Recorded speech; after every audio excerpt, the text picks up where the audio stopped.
Muhammad Ali thought he knew everything. The ring was his kingdom. But that night, Steve McQueen asked him one question. Outside the ring, without rules, what would you do?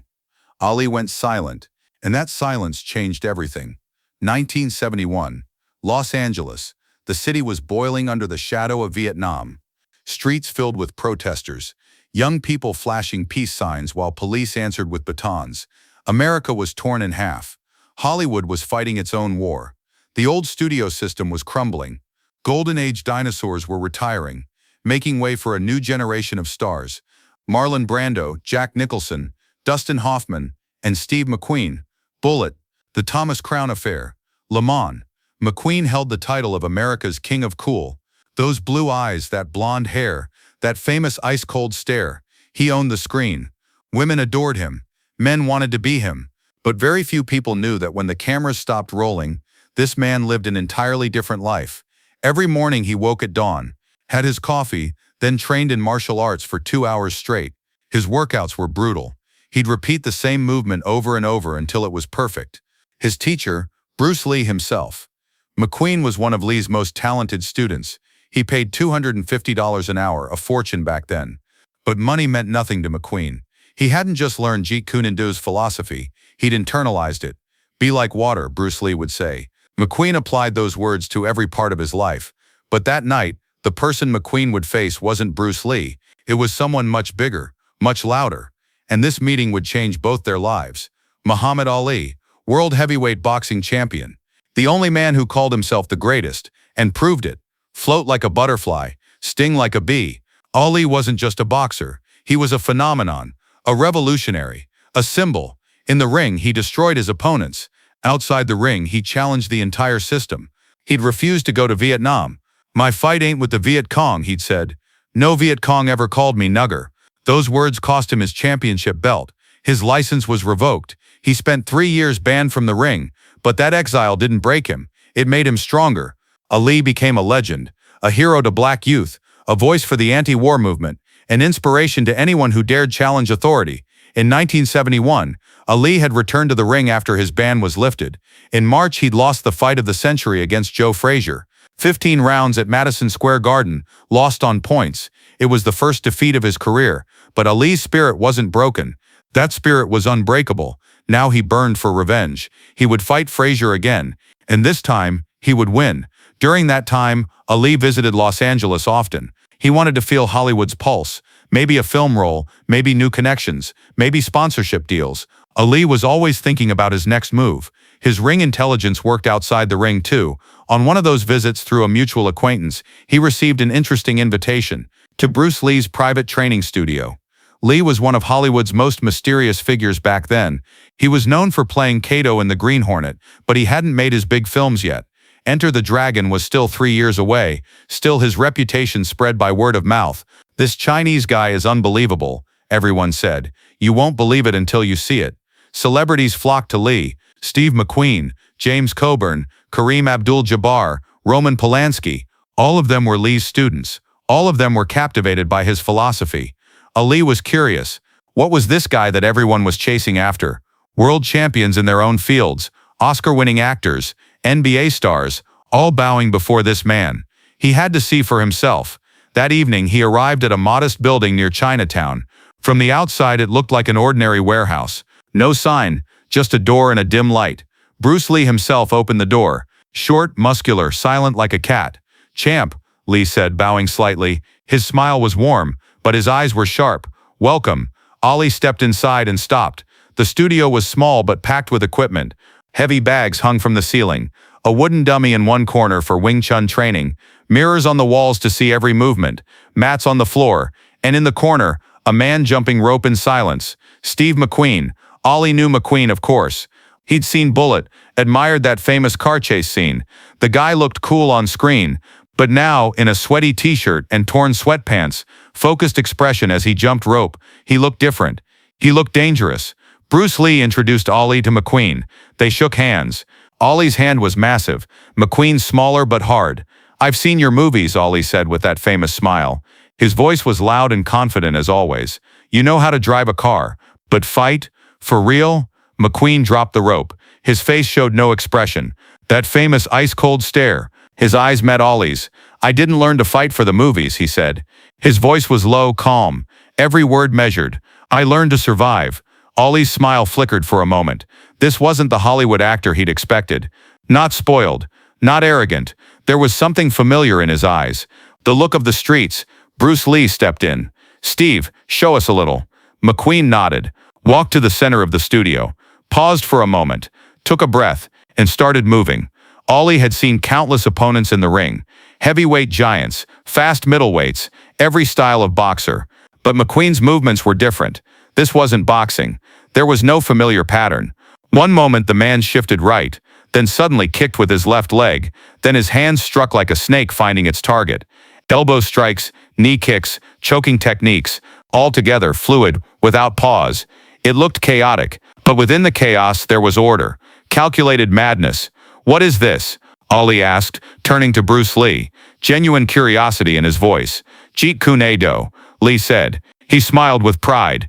The way of the intercepting fist. No limits, no style, no rules, just winning. Ollie raised his eyebrows. "Fighting without rules? Then it's not fighting, Bruce. It's a street brawl." McQueen stopped. His breath wasn't even disturbed. He turned to Ollie. For the first time, they made direct, prolonged eye contact. "Street brawl," McQueen said, as if tasting the word, rolling it in his mouth. "What's life outside the ring, Ollie? Isn't it a street brawl?" Ollie laughed, that famous laugh. "I fight in the ring, Steve. There are rules. There's a referee. There are rounds. It's an art." "Art," McQueen said. He took a step forward. The distance between them shrank. "Art is beautiful. Art wins Nobel Prizes. But one night, on the street, 3 guys jump you. Will your art save you?" Silence fell over the room. Bruce Lee watched, his eyes gleaming. Ollie was thinking. No one had asked him this question before. No one had dared. He was unbeatable in the ring. Everyone knew that. But on the street, without rules, without a referee, no rounds, no breaks, no illegal blows, just survival. McQueen continued. His voice was still calm, but every word carried weight. Years of experience. "When I was a kid, I grew up on the streets. My father left. My mother was an alcoholic. Reform schools, gangs, knives. There was never a referee. Ali, nobody came and said stop. Rules. The only rule was survival. You either fight or you die." Ali listened. He was quiet. He saw something in McQueen's eyes, something familiar, pain, anger, and the survival instinct. He remembered his own childhood in Louisville, the hardships of growing up as a black kid, the racism, the discrimination. He came from the streets too, just a different street. "Let me ask you something," McQueen said. He didn't take his eyes off Ali's. "Outside the ring, without rules, what would you do?" Ali went silent. It seemed like a simple question. 6 words. But it wasn't. This question challenged everything. Ali had fought in the ring his whole life. Rules were his friend. 3-minute rounds, 10-second counts, illegal blows, no hits below the belt, no strikes to the back of the head, no hitting a man when he's down. He'd perfected himself within this structure. But what if there was no structure? In a street fight, when your opponent knocks you down, the referee doesn't say stop. He keeps kicking you on the ground. Someone could pull a knife from behind. Even your friend could become your enemy. Following the rules could get you killed. Ali took a deep breath. For the first time that night, his voice lowered. "What would I do?" he said finally. "I don't know." McQueen nodded. But it wasn't a victory expression. No arrogance on his face. There was understanding. There was respect. "I wouldn't have known either," McQueen said, "until I learned. Bruce taught me something." He turned to Bruce Lee. Lee nodded, signaling him to continue. "The most dangerous fighter is the one bound by no rules, because you can't predict him. A boxer will throw a jab. You know that. A karate guy will kick. You know that. But someone bound to no style, he can do anything." Bruce Lee smiled. He was proud of his student. "The rules of boxing protect you, Ali," Lee said. "But they also limit you. Your opponent knows what you'll do because the rules are clear. What if you stepped outside the rules? What if you did something unexpected?"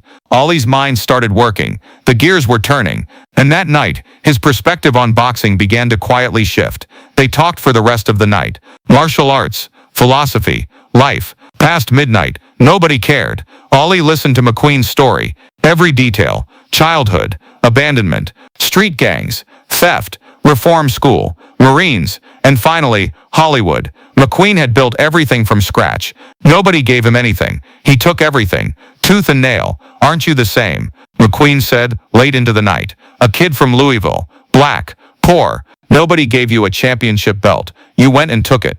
Ali nodded. I took it, but I took it with rules. In the ring, you used the rules, McQueen said. That was smart. Within the system, with the system's rules. You beat the system, but you can use the rules, not just to protect yourself, but to surprise your opponent. Ali thought. In the ring, he'd always fought orthodox boxing. Jab, cross, hook, uppercut. Classic combinations. Textbook moves. His opponents knew what to expect. But what if they didn't? That night, Ali understood something. Something deep. Something important. Even within the rules, you can act outside the rules. You can break your opponent's expectations. You can become unpredictable. The ring is a box. Rules are walls. But within those walls, there's unlimited space to move. No one can dictate how you use that space. And 3 years later, the whole world would see the result of this lesson. 1974. Zaire, Kinshasa. The rumble in the jungle. Ali would fight the undefeated George Foreman. Foreman was a monster. Young, powerful, merciless. He'd knocked out Joe Frazier in 2 rounds. Knocked out Ken Norton in 2 rounds. 37 of his 40 wins by knockout. Everyone thought Ali would be crushed. He was 32. Foreman was 25. The power difference was obvious. But Ali came with a different plan. Unexpected. Unpredictable. Rope-a-dope.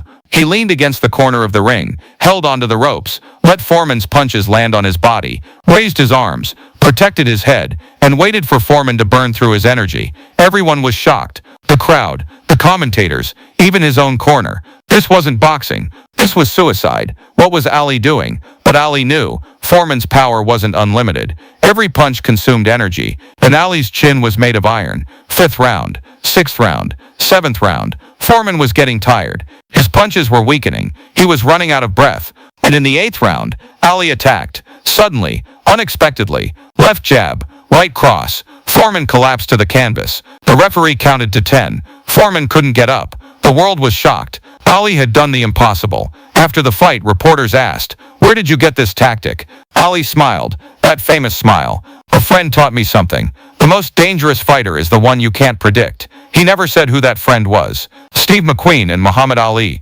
crossed paths a few more times after that night. At Hollywood parties, sporting events, mutual friends' homes. Each time, they greeted each other with respect. They didn't talk much. They didn't need to. Neither fully entered the other's world. Ali stayed in the ring, won belts, made history. McQueen stayed on screen, made classics, became a legend. But what they shared that night stayed inside both of them. 2 men, 2 different worlds, but they came from the same place.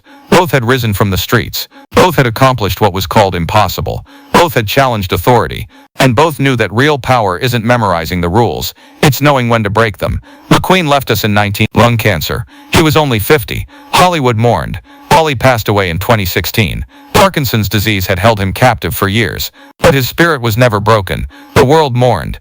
Neither of them is with us anymore. But the legacy they left behind lives on. Rules protect you. But seeing beyond the rules, that's what makes you a legend. Here's a question for you. What rules in your life are protecting you? And which ones do you have the courage to break? This is a fictional story inspired by public legends and storytelling traditions.